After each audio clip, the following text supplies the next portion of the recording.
Hey guys, and welcome back to FYI Friday.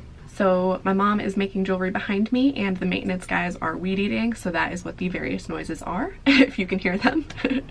Also, I just want to throw it out there that if you guys like the look that I'm wearing today, I tried to do like a little Instagram like picture tutorial on it. So by the time this video goes up, there should be those posted on my Instagram, so go check that out. So today's tip is about blush.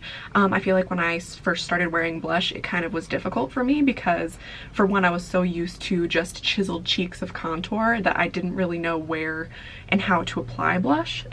Whenever I personally apply blush, I kind of keep it in like kind of the apples of my cheeks area, so like this little general area right here. I kind of do somewhat of a triangle, so I'll stop it like right here, and then I won't go much farther back than right here. I'll just kind of blend it in with my contour. I have seen other people do it though on YouTube where they literally layer blush right over top of where they put contour. So they literally do it all the way back here, and that looks gorgeous too.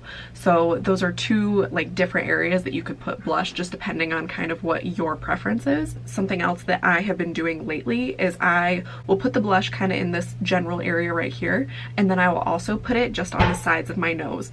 And I feel like that kind of just, it ties together the cheeks and like the nose area. And especially like this time of year with the cold weather, it kind of makes your cheeks look rosy, and then it kind of ties your nose in with the rest of your face, if that makes any sense. Alright guys, so I hope you liked this tip. If you did, make sure to hit the like button down below and to subscribe to my channel if you haven't already. I hope you all have a great day, and I will see you in next week's FYI Friday video. Bye!